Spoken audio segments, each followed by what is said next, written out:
Disclaimer और disclaimer के हिसाब से किसी भी तरह की कोई भी फाइनेंशियल एडवाइस नहीं है। अपनी रिसर्च कर लेना किसी भी टोकन को खरीदने या बेचने से पहले। दोस्तों देखो, इस वक्त अगर आप ये सोच रहे हो किसी तरह का कोई टोकन का वीडियो बनाएगा या कोई और जो है चीजें बताएगा, तो ऐसा कुछ भी नहीं है। बस एक छोटा सा डिस्कशन करने के लिए मैं आपके पास आया हूँ, बिकॉज मैं ये समझता हूँ कि आप जैसे भाइयों के साथ बहुत बहुत ही ज्यादा ऐसी ट्रेजेडीज हो रही हैं डे बाय डेज।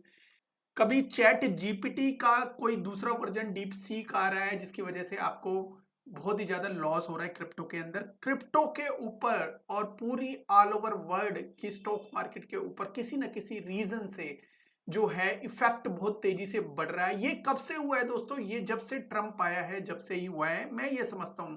लेकिन जब भी कोई प्रेसिडेंट सिलेक्ट होता है तो कुछ ना कुछ डिसीजंस लेता है अपनी कंट्री को सेव करने के लिए। हम उस चीज को गलत नहीं कह सकते, ठीक है। अपनी कंट्री को और ऊंचा उठाने के लिए कोई ना कोई हार्श डिसीजन लेने पड़ते हैं, जिससे उसकी कंट्री को फॉर लॉन्ग टर्म के लिए फायदा हो, लेकिन ये भी हो सकता है शॉर्ट टर्म के लिए थोड़ा सा नुकसान हो। लेकिन ये बहुत जरूरी है कि उनको लॉन्ग टर्म के लिए फायदा हो। देखो, कहीं ना कहीं जो यूएसए को शॉर्ट टर्म के लिए खुद भी नुकसान हो सकता है। और दोस्तों यही रीजन है क्रिप्टो के डाउन होने का। कुछ हार्श डिसीजन की वजह से ये डाउन गया है। अब देखते हैं कौन सा हार्श डिसीजन है दोस्तों। सबसे पहले मैं आपको बताऊं कि ट्रंप ने जो एक फैसला लिया है, जिसमें जो टैरिफ का जो टैक्स है, एक तरह का टैक्स है, और जो टैरिफ जो है वो लगाने का जो अनाउंसमेंट किया है, वो किया है चाइना के ऊपर, कनाडा के ऊपर और मेक्सिको के ऊपर।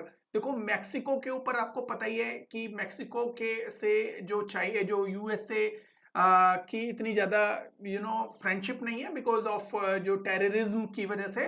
और कनाडा जो है, ये भी इसको किसी ना किसी जो रीजन से इसको भी बोला जा रहा है कि भाई जो कनाडा में जो टेररिज्म में जो इस वक्त हो रहा है और जो यूएसए के अंदर आ रहा है, वो कनाडा की तरफ से आ रहा है, और कनाडा में जो आ रहा है मैक्सिको की तरफ से आ रहा है, ठीक है। एक फियर वार है, फियर जो ट्रेड वार है। तो जब जो पावर आती है बड़े बड़े लोगों के पास आती है, तो कहीं ना कहीं वो बड़े बड़े डिसीजन लेते हैं। वो डिसीजन किस लिए लेते हैं? अपने आप को ऊंचा उठाने के लिए, और कुछ जो चीजें को इंप्लीमेंट करने के लिए, और कुछ चीजों को गिराने के लिए। ये एक वेल गेम है। मतलब कहने का क्या है आपको मैं बताऊं कि भाई क्रिप्टो जो है वो एक वेल गेम हो गया है। उनको पता है कि उनके शब्दों की, उनके डिसीजन की क्या कीमत होती है। वो वेल्स हैं। अब तो जो ट्रंप है, जो यूएसए का जो प्रेसिडेंट है, ट्रंप भी एक वेल बन चुका है, ठीक है। क्योंकि ऑलरेडी वो ट्रेडर है, उसको पता है कि मेरे एक भी चीज कहने से या करने से क्रिप्टो मार्केट पे क्या असर होगा, ठीक है। वही एक ऐसा शख्स बना हुआ है इस वक्त जो पूरी क्रिप्टो मार्केट को शेक कर सकता है, और वो अच्छी तरह से कर रहा है, ठीक है। मैं ये नहीं कह रहा कि मार्केट शेक नहीं होनी चाहिए, मैं ये कह रहा हूं कि बिटकॉइन नीचे आना चाहिए, और जब ऊपर जाने की बारी आई तो बिटकॉइन के साथ अल्टकॉइन भी जाने चाहिए। तो टैरिफ जो लगाया है ये बहुत हार्श डिसीजन है। मतलब ये एक तरह से जो व्यापार को, ट्रेड को किल करता है किसी भी कंट्री के, ठीक है। एक ये डिसीजन था। दूसरा था स्टॉक मार्केट। रिसेंट डेज में जो स्टॉक मार्केट जो गिरी है, वो चैट जीपीटी और डीप सीक की वजह से, इनकी वॉर की वजह से, जो मतलब चाइना की तरफ से बोला जाता है कि एक गेम प्लान है और ये है वो है, मार्केट पे बहुत बुरा असर हुआ, जिसकी वजह से जो स्टॉक मार्केट गिरी, ठीक है। अब जो स्टॉक मार्केट गिरी है, तो स्टॉक मार्केट अभी रिसेंट डेज में गिरी है, क्रिप्टो में इतना इफेक्ट नहीं था, लेकिन जो टैरिफ की अनाउंसमेंट की वजह से ये चीजें और ज्यादा इंप्लीमेंट हो गई क्रिप्टो के ऊपर। मतलब अब ये जो बारी थी वो क्रिप्टो की बारी थी। तो बिटकॉइन और इथेरियम का जो शार्प डेक्लाइन भी हुआ, वो किस लिए हुआ? बिकॉज जो माइक्रो स्ट्रेटेजी जैसे जो बड़े बड़े जो बीटीसी को रेगुलर बाइंग करने वाले थे, एक हफ्ते से उन्होंने बाइंग ही नहीं करी, एक वीक से वो बाइंग ही नहीं करी। मतलब एक बड़ा प्लान था वेल्स का, और वेल्स ने इसको बाइंग करना जो बंद कर दिया एक हफ्ते से, जिसकी वजह से क्रिप्टो मार्केट उनको पहले से, बिकॉज वो भी एक्सपर्ट होते हैं, बड़े बड़े जो है एनालिसिस्ट बैठे होते हैं उनके पास, क्योंकि बड़ी कंपनीज है, बड़े बायर्स हैं, बड़ी वेल्स हैं वो। तो कहीं ना कहीं उन्होंने एक हफ्ते से लेना बंद कर दिया था, और उसका भी काफी मार्केट में इफेक्ट पड़ा। 400 बिलियन मार्केट कैप जो है वाइप्ड आउट हो गया। 400 बिलियन जो होता है बहुत अच्छा खासा होता है दोस्तों। आपको जैसा पता है कि इतना जो आज की डेट में हुआ नहीं है, ठीक है। और रिसेंट डेज में चैट जीपीटी और डीप सीक का जो वार हुआ था उसकी वजह से भी जो है जो क्रिप्टो मार्केट और all over stock market down गए। ये नहीं कह रहा कि बहुत चीजें नहीं होगी, अब यहाँ से जो है बुलरन स्टार्ट हो जाएगा। जनरली जो बुलरन स्टार्ट होता है जब सारे जो लोग नेगेटिव होते हैं और बहुत सारे जो लोग एग्जिट कर देते हैं, बहुत सारे लोग हैं, ये समझ लो कि एक मुहावरे की चीज बताऊंगा कि मैं कि जब खून के आंसू जब रोने लग जाता है कोई भी एक छोटा सा ट्रेडर, रिटेल ट्रेडर, जो वेल्स जो होती हैं वो तो मौके की तलाश में होती है। ये उनके लिए तो गुड न्यूज है बिकॉज ये जो टाइम होता है वेल्स की एंट्री का होता है, ठीक है। और मे बी आफ्टर 3 से 4 डेज के बाद आपको ग्रीनरी भी दिख जाए, ठीक है। मे बी और पुल बैक मिले, मतलब वो डाउन मिले आपको, कुछ भी हो सकता है। ये डिपेंड करता है कि वेल्स के ऊपर। अब यूएसए के अंदर बड़े बड़े वेल्स ऑलरेडी है, आपको पता ही है, जैसे माइक्रो स्ट्रेटेजी, ईटीएफ जो है, ईटीएफ स्टार्ट किए हैं वो सारी कंपनीज, और खुद ट्रंप भी, और ट्रंप के जो फ्रेंड सर्कल है वो भी एक बड़ा, मतलब इवन जो ट्रंप की पूरी फैमिली क्रिप्टो के अंदर आ गई है वो सब वेल्स हैं। कहीं ना कहीं वो मार्केट को शेक करके अपने फायदे के लिए जो चीजों को सोचने की कोशिश करेंगे। और इसके साथ साथ ये बता दूं, ये जो रोएंगे वो ट्रेडर जो अपनी होल्डिंग को बेच देंगे वो ये सोच लेंगे अब तो और ज्यादा डाउन आएगा, अब तो और ज्यादा डाउन आएगा। दोस्तों एक बात बताता हूं आपको, हर रात के बाद दिन होता है और दिन के बाद हमेशा एक रात आती है। अब ये रात चल रही है, अभी थोड़ी सी लंबी रात हो गई है ये, और कुछ नहीं, लेकिन फ्यूचर में जो है दिन जरूर आएगा। और जब वो दिन आएगा ना तो ये समझ लो कि आपकी चांदी होगी। लेकिन अगर आप नए ट्रेडर हो तो मोस्ट प्रोबेबली अपना सब कुछ बेच के एक साइड होने की कोशिश करोगे। जब एक साइड हो जाओगे, मतलब लॉस को एक्सेप्ट कर लोगे कि भाई मेरे को लॉस हो गया है अब मैं साइड हो जाता हूं, तो लॉस होने के बाद अगर साइड होके आप ये सोच रहे हो कि आप फायदे में आ जाओगे, तो जनरली जो है जब भी जो क्रिप्टो ट्रेडर, जो नए क्रिप्टो ट्रेडर जो चीजें बेचते हैं उसके बाद फिर से अप आता है, अप ट्रेंड आता है, जिसकी वजह से वो दोबारा से उसी रेट पे, सस्ते वाले रेट पे बाय करना उनके लिए बड़ा मुश्किल हो जाता है, ठीक है। ये मैं एक छोटी सी बात बता रहा हूं क्योंकि हम उस दौर से निकले हुए हैं और यहाँ पे बता रहे हैं। कुछ लोग ये सोचते हैं सर आपको क्या आपको पता था कि मतलब ये मार्केट डाउन आएगी। देखो पता किसी को नहीं होता कि मार्केट डाउन आएगी, लेकिन ये होता है कि जब चीजें हो जाती है, क्योंकि फ्यूचर कोई भी प्रेडिक्ट नहीं करता, लेकिन फ्यूचर के अंदर अगर कोई चीज हो जाती है तो उस टाइम में इंसान के साथ एक ही चीज होती है, उसका अपने ऊपर कितना विश्वास है। ये एक टेस्ट होता है, अगर वो उस टेस्ट में पास हो जाता है तो वो समय भी बड़े प्यार से निकल जाता है, बिकॉज समय कभी किसी के लिए नहीं रुकता, ठीक है। ये समय भी नहीं रुकेगा। तो इसलिए एक ट्रेडर को क्या करना चाहिए दोस्तों, सबसे पहले एक अवॉइड करना चाहिए पैनिक जो सेलिंग है उसको, बिकॉज जो पैनिक सेलिंग है एक ट्रेडर को बर्बाद कर देती है, जैसा मैंने अभी रिसेंट डे मतलब बताया और मैं हमेशा बताता हूं, ठीक है। सेलिंग का टाइम था वो निकल चुका है। अभी आप क्या कर सकते हो, वॉलेटिलिटी को समझ सकते हो, उसको अंडरस्टैंड करो, इमोशन पे कंट्रोल करो, और उसके साथ साथ जो है अपनी एवरेज के ऊपर ध्यान दो। अगर आप कर सकते हो, नहीं कर सकते इट्स फाइन, कम से कम जो पैनिक होना बंद कर दो, ठीक है, डरना बंद कर दो, और पैनिक सेलिंग को जो है अवॉइड करो जितना चाहो।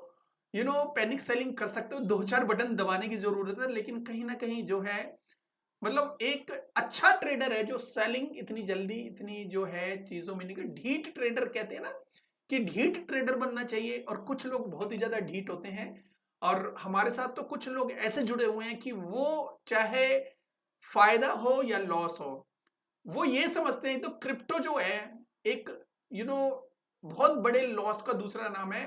अगर वो चीजों को बेचते हैं तो बहुत तगड़ा लॉस हो सकता है। कुछ ढीठ ट्रेडरों की तरह ट्रेडिंग करना बहुत इंपॉर्टेंट है, ठीक है। और उससे भी इंपॉर्टेंट ये है कि अपने इमोशन पे कंट्रोल करके रखना, ठीक है। साथ साथ उन न्यूज के ऊपर भी ध्यान दो जो न्यूज मार्केट में चल रही है, जो ट्रंप कर रहा है, ठीक है, उसके पोर्टफोलियो के हिसाब से वो भी एक ट्रेडर ही है, ठीक है। वो भी कहीं ना कहीं अपने आप को, अपनी फैमिली को एक ऊंचे लेवल पे और बहुत सारा पैसा कमाना चाहता है इस मार्केट से। उसका जो पहला साल है वो कभी भी कुछ ऐसी चीज नहीं करेगा जो जिससे उसका भी पोर्टफोलियो डाउन हो, ठीक है। वो यहाँ पे कुछ दिनों में आप देखोगे कि जो ट्रंप के जो प्रोजेक्ट आ रहा है VLFI करके, वो और बाइंग करेंगे, ठीक है। तो ऐसे ही बड़े बड़े ट्रेडर्स को ध्यान दे के रखना चाहिए कि इस टाइम वो बाइंग कर रहे हैं। अगर वो बाइंग करने हैं तो आप सेलिंग करके क्यों निकल रहे हो, आप ये सोचो ना, ठीक है। और जो भी न्यूज आती है उसको मतलब हमेशा समझो, इवेंट जो होने वाला है उस पर ध्यान दो, ठीक है। लॉन्ग टर्म जो प्रोस्पेक्टिव है वही आपको बचा सकता है। ये शॉर्ट टर्म वाली चीजें रह नहीं गई है, क्रिप्टो लॉन्ग टर्म के लिए है, ठीक है। लॉन्ग टर्म के लिए अगर क्रिप्टो के अंदर बिलीव करोगे, लॉन्ग टर्म भी बहुत ज्यादा 10 साल नहीं होता कभी भी क्रिप्टो में, याद रखना। लॉन्ग टर्म वो टाइम के हिसाब से होता है, और टाइम जो है ज्यादा से ज्यादा लॉन्ग टर्म इस हिसाब से देखा जाए तो 1 साल होता है। एक और चीज मैं लास्ट में ये बताना चाह रहा हूं कि लॉन्ग टर्म के साथ जो लो कैप है और जो नई कैटेगरी के टोकन है, मतलब AI से रिलेटेड है और डीपिन से रिलेटेड है और डेटा इकोसिस्टम से रिलेटेड है, उन टोकन्स का खास तौर पे ध्यान रखो। इसके अलावा मैं एक और चीज कहना चाहता हूं कि जो लो कैप टोकन है, लो कैप ये नहीं कि मतलब जिनकी मार्केट कैप बहुत कम है, लो कैप मतलब उनका जो है मकसद काफी बड़ा है और क्रिप्टो के अंदर उनका एक नाम है और इनका एक स्टेटस है जो इजीली जो है डंप ना कर पाए। जो लो कैप इस टाइम बने हुए हैं, जिनका विजन तो काफी बड़ा है, लेकिन जो इस वक्त लो कैप है, मतलब जब से आप सोच सकते हो कि इथेरियम एक लो कैप टोकन है, जस्ट एन एग्जांपल। इथेरियम की तरह काफी सारे ब्लॉकचेन इकोसिस्टम मार्केट में इस वक्त आए हुए हैं, कुछ लॉन्च हो रहे हैं, कुछ पिछले महीने लॉन्च हुए हैं और कुछ जो लॉन्च हुए हैं जो रीसेंट डेज के अंदर, और जो है नेक्स्ट वीक या कुछ महीने में लॉन्च होने वाले हैं, उन पे ध्यान दो, ठीक है। AI इकोसिस्टम को बिल्कुल भी नजरअंदाज मत करो, बिकॉज AI आपने डीप सीक और इसकी वॉर चैट GPT की वॉर ऑलरेडी देखी है, तो इससे आप अंदाजा लगा सकते हो अगर ये जो AI इकोसिस्टम है, अगर किसी स्टॉक मार्केट क्रिप्टो मार्केट को हिला सकते हैं, नीचे गिरा सकते हैं, तो कितना स्ट्रॉन्ग नैरेटिव होगा, ठीक है। न्यू कैटेगरी एक तो डीपिन है, ठीक है, और AI है और ब्लॉकचेन इकोसिस्टम तो हमेशा से, और जो ब्लॉकचेन AI से रिलेटेड है और जो मल्टी चेन इकोसिस्टम है, उनके ऊपर थोड़ा सा ध्यान देना जरूरी। वो जो इस वक्त रो रहे हैं उनकी क्या हालत होगी, ठीक है। वो तो पूरी रात भर नहीं सोएंगे और कई रातें नहीं सोएंगे।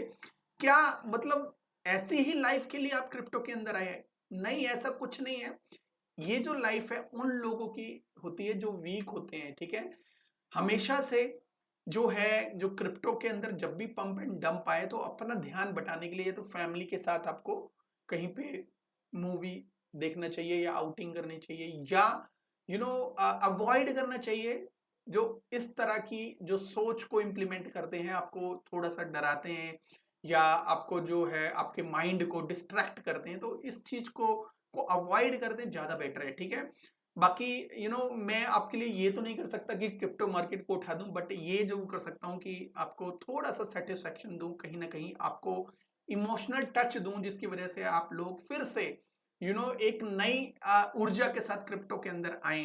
जरूर बोलूंगा दोस्तों, होल्ड होल्ड होल्ड, इसके अलावा कुछ नहीं, ठीक है। अगर आप एवरेज कर सकते हो इट्स फाइन, अगर नहीं कर सकते तो मैं ये कभी नहीं कहूंगा कि आज आप इस क्रिप्टो में पैसा लगाओ या इसमें पैसा लगाओ, ये लो कैप है, ये लो कैप है।